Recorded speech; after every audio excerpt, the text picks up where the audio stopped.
Almansour. Today I will be presenting Whirlpool. As everyone knows, Whirlpool is a manufacturer and a marketer of home appliance. Its principal products are laundry appliance, refrigerator, freezers, cooking appliance, as well as dishwashers and mixer. I'm going to show their income statement and their trend series for the last previous years. Then I will compare it with LG Electronics and show their board of directors. Starting with their income statement, if we look at the very bottom, we could notice that Whirlpool has increased in net income, generating more than 39 billion in 2011. This number has jumped to almost 400 billion and continue increasing to more than 800 billion in 2013. We could also see that they had a decrease in total revenue in 2012, but they could bounce back in 2013, generating more than 18 billion. Also, we could see that they had satisfying gross profit ranging from 2 billion to 3 billion. Something I found interesting in their income statement is if we look at the interest expense, we could see that they had decreasing numbers from 2011 to 2013. For their trend series, if we look at the top total revenue, we could see that in 2011 they recorded 18.6 billion. In 2012, this number decreased by almost 3%, but in 2013 the number increased by almost 4%. If we look down, we could see that their operating profit has increased in 2012 by almost 10% and kept increasing by 40% in 2013. If we look at the bottom, we could see that they had an increasing number in net income, rising by almost 3% in 2012 and more than 100% in 2013. This is a huge increase. In comparison, I took LG Electronics since its closest competitor. They both make home appliances. First, in terms of total assets, Whirlpool numbers has been ranged between 15.1 billion to 15.5 billion. On the other hand, LG Electronics had their total assets range between 31.9 billion to 34.7 billion. This huge difference is because the LG Electronics has more business units compared to Whirlpool. Whirlpool total liability has been ranged from 10.5 billion to 10.9 billion. For LG, their total liabilities has been anywhere from 19 billion to 22 billion. Continuing with the comparison, we could see that Whirlpool generated 18.6 billion in 2011. This is, as I mentioned before, has decreased to 18.1 billion. However, they could raise it up again to 18.7 billion. As for LG Electronic, they had better numbers as they have more business unit. They generated 53.1 billion in 2011. They could increase it to 53.9 billion in 2012 and 56.9 billion in 2013.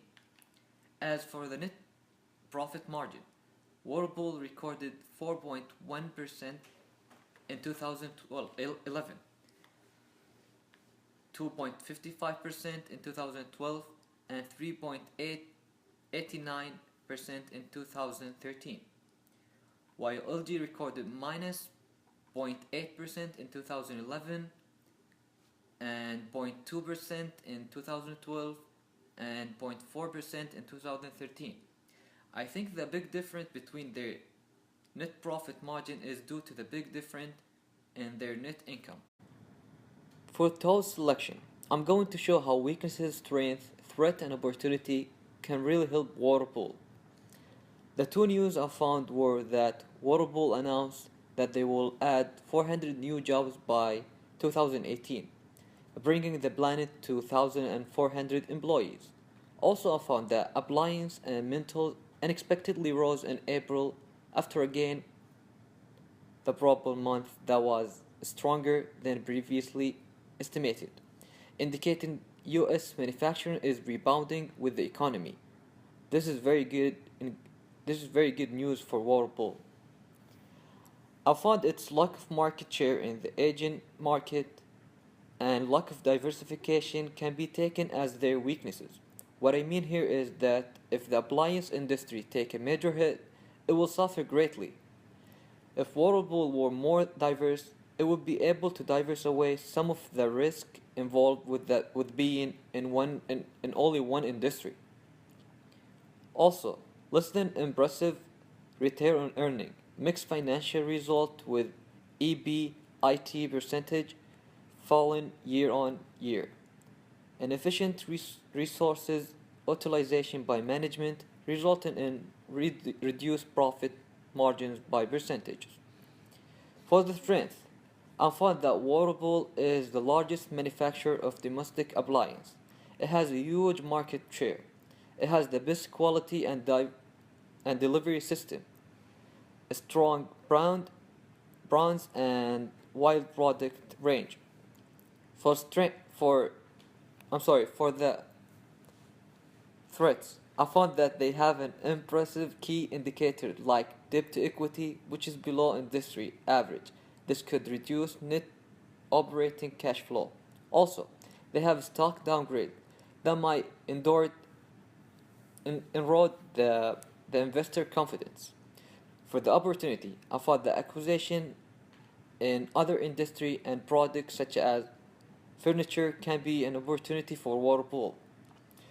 For the opportunity and strength, I think investing in cost effective solar power home appliance can really help. For opportunity and weaknesses, Whirlpool should increase the amount of diversification by offering more product globally. Looking at the board of directors, we can see it's comprised of 11 directors, 9 of whom are independent directors and 2 insiders. Each director is highly regarded individual with a broad and deep business experience, with significant and relevant management experience. We can see it is very diverse, and we can notice that there are only 2 females out of the 11 members. Their average age is 55 years old. The memorandum shows that revenue trends are impressive, rising year on year, as is the net profits. In addition, the income statement shows that the company is getting better handle on the expenses. Company outperforms major competitor on most of the key indicators, including return on assets, net profit margin, and return on equity. My recommendation for the company is they should do more to arrest reducing profitability and earning percentages.